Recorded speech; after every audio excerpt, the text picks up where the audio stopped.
दोस्तों आजकल एक किताब बहुत ज्यादा वायरल हो रही है जिसमें लिखा हुआ है कि 2032 में हो जाएगी सतयुग की शुरुआत और कलयुग का हो जाएगा अंत। देखो, इस चैनल का उद्देश्य सिर्फ किसी को रोस्ट करना ही नहीं बल्कि जहां सपोर्ट की बात आएगी तो हम सपोर्ट भी करेंगे, अदरवाइज तो हम रोस्ट ही करेंगे। तो आज हम बात करने वाले हैं भविष्यवाणी पुराण की 2032 से सतयुग की शुरुआत। ये मैं नहीं बोल रहा हूं, ये बोल रही है ये किताब, क्योंकि मैं इसको पुराण का नाम बिल्कुल भी नहीं दूंगा। यह लिखी गई है पंडित श्री काशीनाथ मिश्र जी के द्वारा, जिसमें यह सब कुछ बताया गया है। यानी क्या सच में हो जाएगी 2032 में सतयुग की शुरुआत?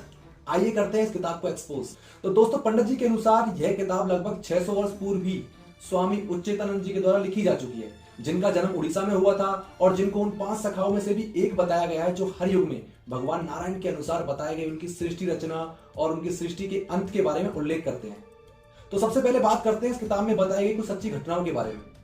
भविष्यवाणी में बताया गया है कि इस ग्रंथ को लगभग 600 वर्ष पूर्व ही लिखा जा चुका है। इसके अनुसार 2032 से पहले सभी धर्मों का एकीकरण हो जाएगा और एक धर्म प्रतिष्ठित होगा, विश्व सनातन धर्म। काश ऐसा हो जाए, बट इसके कोई आसार दिख नहीं रहे हैं। भविष्यवाणी में बताया गया है जब कलयुग का अंत आना होगा तब पुरी के राजा दिव्य देव सिंह जी होंगे, जिनका कोई पुत्र नहीं होगा, सिर्फ एक कन्या होगी। तो दोस्तों आपको बता दूं, आज पुरी के राजा दिव्य देव सिंह जी हैं और उनकी सिर्फ एक कन्या है, कोई पुत्र नहीं। तो क्या समझा जाए, कलयुग का अंत अब निकट आ चुका है। इस किताब के अनुसार यह भी बताया गया है कि जब कलयुग के अंत की शुरुआत होगी तब एक योगी देश का अंतिम राजा होगा और उसकी कोई संतान भी नहीं होगी और वही देश का नेतृत्व करेंगे। और इन्हीं के शासन काल में अंतिम विश्व युद्ध भी हो जाएगा। युद्ध में लगभग 13 मुस्लिम देश और चाइना मिलकर भारत पर हमला भी करेंगे और उस युद्ध में भारत की तरफ से स्वयं कल्कि अवतार भारत देश की रक्षा करेंगे। इसी के साथ पूरा का पूरा यूरोप और चाइना बर्बाद हो जाएगा, अमेरिका द्वारका नगरी की तरह पानी में डूब जाएगा और रूस एक पूर्णतः हिंदू राष्ट्र बन जाएगा। तो दोस्तों, इस पुराण का संकेत कहीं योगी आदित्यनाथ जी की तरफ तो नहीं।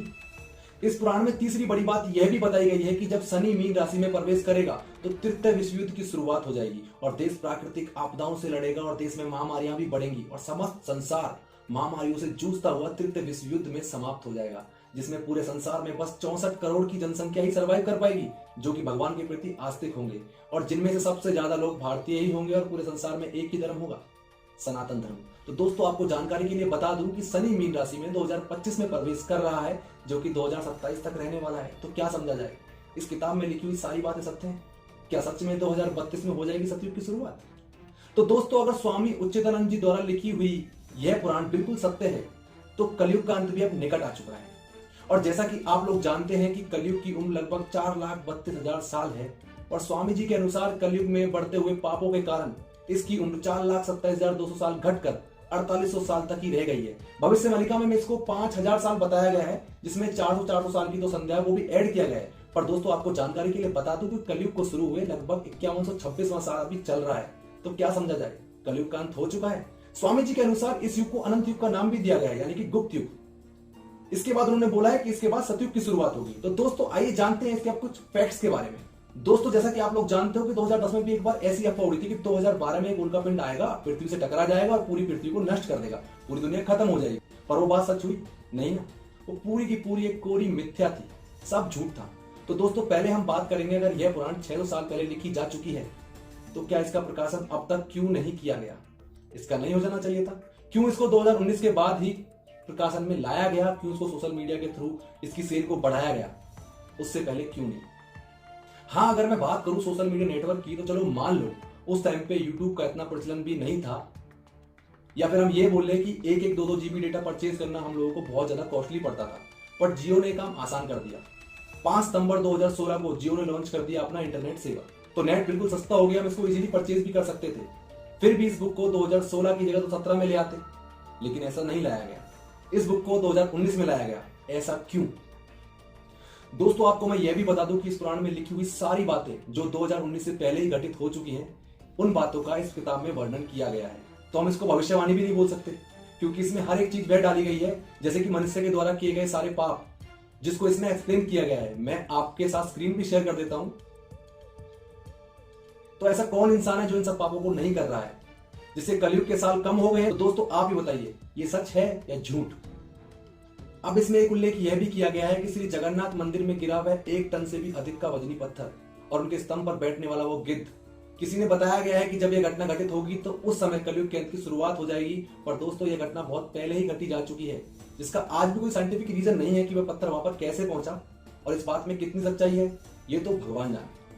इस किताब में यह भी बताया गया है कि जब भारत की अर्थव्यवस्था बिल्कुल खराब होगी और जगन्नाथ मंदिर के स्तंभ टेढ़ा हो जाएगा और उस पर लगा हुआ चूने का लेप जब वो झड़ना स्टार्ट हो जाएगा, तब समझना है कि अंत शुरू हो चुका है और भगवान कल्कि के रूप में जन्म ले चुके हैं। तो दोस्तों, यह घटना पहले ही घटी जा चुकी है। जगन्नाथ मंदिर का जब मुख्य द्वार स्तंभ उनका टेढ़ा हो गया और चूना झड़ने लगा, उस समय भारत के प्रधानमंत्री श्री चंद्रशेखर जी थे और भारत की अर्थव्यवस्था खराब थी, जिन्होंने 30,000 टन सोना गिरवी रख के अपने देश की अर्थव्यवस्था को सुधारने के लिए काम किया। तो फैक्ट्स की बात है।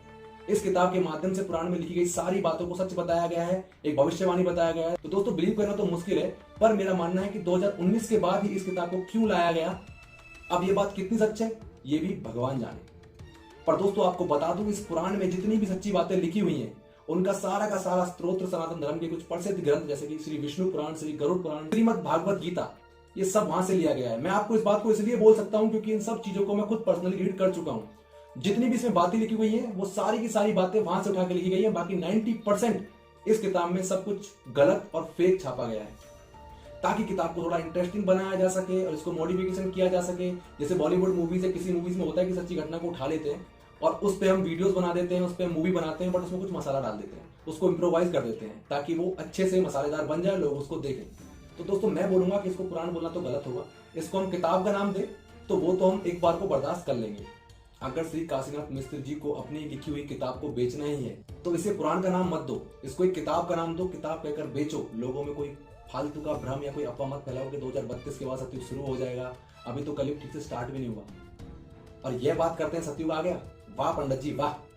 तो दोस्तों, बात करते हैं इस किताब के उद्देश्य के बारे में। तो देखिए, इस किताब को लिखने का उद्देश्य कुछ भी हो सकता है। हो सकता है यह किताब इस प्रोपेगेंडा के साथ लिखी गई हो कि इसको सेल करा जाए, ज्यादा से ज्यादा नाम को प्रचलित कर दिया जाए, या ये भी हो सकता है कि उन लोगों को जागरूक करें जो लोग कलयुग में पाप को बढ़ाते जा रहे हैं। सच में कलयुग में इतने पापी तो बढ़ ही चुके हैं, वे ना तो किसी की बहन बेटी देख रहे हैं, ना अपना खाना पीना देख रहे हैं, बस वे अपने आप में ही मस्त हैं। तो हो सकता है इस किताब का उद्देश्य यह भी हो कि वे लोग किताब को पढ़कर अपने द्वारा किए गए सारे पापों से कुछ सीख ले और सुधर जाएं और भगवान के प्रति आस्तिक हो जाएं और कहीं ना कहीं नारायण के होने का अनुभव करें।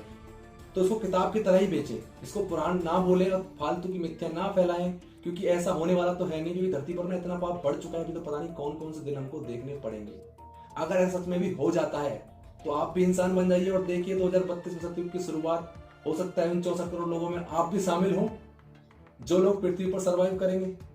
तो दोस्तों, कैसी लगी आपको वीडियो? अगर आपको वीडियो मेरी अच्छी लगी हो तो इसको लाइक जरूर कर देना और कुछ लोगों में शेयर कर देना, ताकि लोगों तक भी ये चीज पहुंचे, ये इन्फॉर्मेशन पहुंचे। अगर आपको किताब परचेज करनी तो आप परचेज कर सकते हो, लेकिन अगर आप मेरे द्वारा दी गई सारी जानकारी से, सारी इन्फॉर्मेशन से सेटिस्फाई हैं तो आपको इस किताब को खरीदने की कोई भी जरूरत नहीं है। इस किताब में लिखी गई सारी बातें मिथ्या हैं। इससे अच्छा आपको पढ़ने हैं तो हमारे सनातन में इतने सारे ग्रंथ हैं, आप उनको पढ़ सकते हैं। तो दोस्तों, आपसे विदा लेता हूं, तब तक के लिए बाय बाय।